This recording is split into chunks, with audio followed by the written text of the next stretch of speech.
Every time I've lost, people say, you gotta jump right back up. You know, get back right on your feet again. And I disagree with that. After you lose, or when you get knocked down, stay down there for a minute. Understand why you lost. What were the reasons? Why are you down here? Why did you lose? Why did you get knocked down? I stayed down for a second. Minutes, hours, days, weeks. But when I stood up, I was different. I was smarter. And when I lost again, I stayed down. I stood back up. I was stronger. When I lost again, I stayed down. Lost again.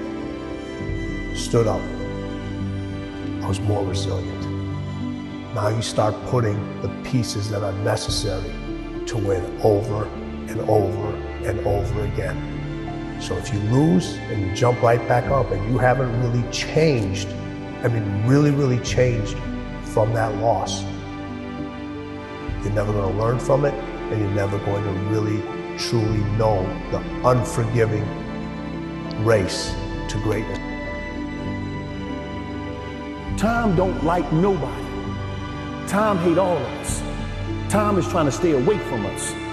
You think I'm gonna waste the rest of the time that I got to be operating out here, crying and complaining? I could be using that time to change my life. I could be using that time to embrace the reality of life and the reality I've done to put myself. I paid for my ticket. I got on the train. It was many stops that came. I didn't get off at them stops. I went to the final destination of the boat I was living in. Now it's time to just be out here on a journey through life, experiencing new things, new ideas, exposure. And that's what I realized. A lot of us don't expose ourselves to new things, new ideas. We're not open to different, open to change. And that's what helped me. I became open to all shit. So when you remove desperation, all this creeps into your life where you think you have to have the perfect plan and look the perfect way and have the perfect thoughts and be all zen and perfect. What you need is to be desperate. What you need is to get after it.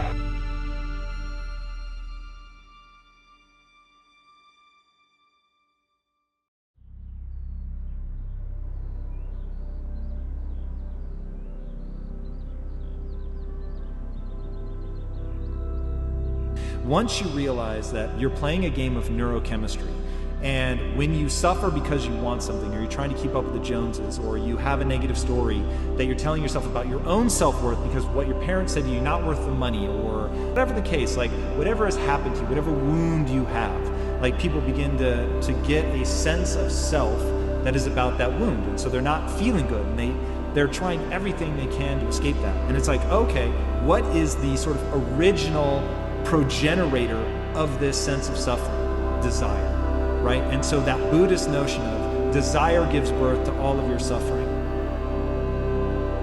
Power is the ability to guide yourself through a very dangerous world, very competitive world where we're almost all having to we don't get much help or cooperation from the world.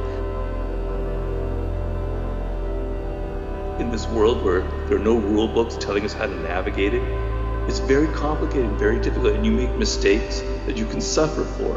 And power is knowledge, is ideas, is understanding how to navigate a very dangerous world. Okay? So you want that. Right?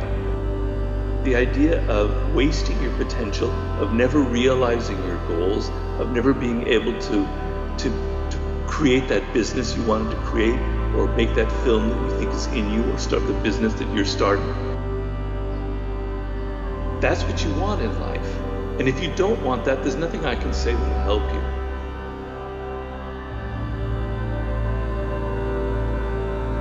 Believing in what, God's given you is like playing truth or dare. The truth is I'm afraid, but I'm going to dare to believe anyway. The truth is I'm not qualified, but I'm going to dare to go after it anyway. Just because it's true doesn't mean it has to become the compass in which you navigate your life with. Sometimes faith is a dare. Sometimes building is a dare. My heart is broken, but I'm going to dare to love again. I'm grieving, but I'm going to dare to get up and go to work. I'm going to dare to continue to show up in my life with my broken pieces, with my leftovers, because I believe that if I continue to do that, that there is unexpected beauty for me to behold. Not for me to achieve, but for me to behold. There is a version of you that you have yet to behold. I like to say sometimes that the journey to greatness begins the moment that our deep desires for comfort and ease are overpowered by our desires to connect and contribute. Anything after the word I am is true to your unconscious mind, Mike. Anything after I am, anything after I am, even if you know it's not true, your conscious mind will believe it. Anything after I am. And so the power of I am can pull you through the darkest moment, the power of I am.